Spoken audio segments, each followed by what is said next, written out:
இதனால் ஏராளமான குழந்தைகள் மீண்டும் பள்ளியை நோக்கி திரும்பினர். அவர் ஆட்சி காலத்தில் மருத்துவ படிப்பிற்காக விண்ணப்பம் செய்த மாணவர்களின் பெற்றோர்கள் யாரெல்லாம் கைரேகை பதிவிருந்தார்களோ அவர்களின் குடும்பத்தில் உள்ளவர்களுக்கு கல்லூரியில் படிக்க வாய்ப்பளித்தார்.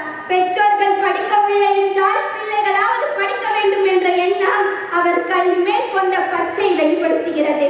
மாணவர்களுக்கு சீருடை, பாட புத்தகங்கள் போன்ற பல கல்வி உதவிகளும் விரிவாக்கப்பட்டன. ஆசிரியர் நியமனங்கள் அதிகரிக்கப்பட்டன. கல்வியின் தரத்தை உயர்த்த பல்வேறு நடவடிக்கைகள் மேற்கொள்ளப்பட்டன.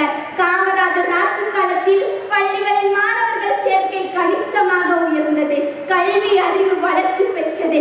இன்று தமிழ்நாடு கல்வியில் சிறந்த மாநிலமாக திகழ்வதற்கு அவர் அமைத்த அடித்தளமே முக்கிய காரணங்களில் ஒன்றாகும். அதனால்தான் மக்கள் அவரை கல்விக்கண் கொடுத்த வள்ளல், கர்ம வீரர், பெருந்தலைவர் என போற்றுகின்றனர்.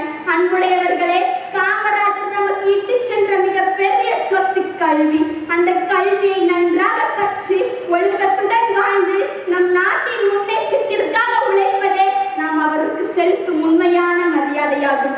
கல்வி கற்ற சமுதாயமே வளர்ச்சியின் அடித்தளம். அந்த அடித்தளத்தை வலுப்படுத்திய மாமனிதர் பெருந்தலைவர் காமராஜர். எனது பேச்சை கவனமாக கேட்ட உங்கள் அனைவருக்கும் எனது மனமார்ந்த நன்றியை தெரிவித்துக் கொண்டு விடைபெறுகிறேன்.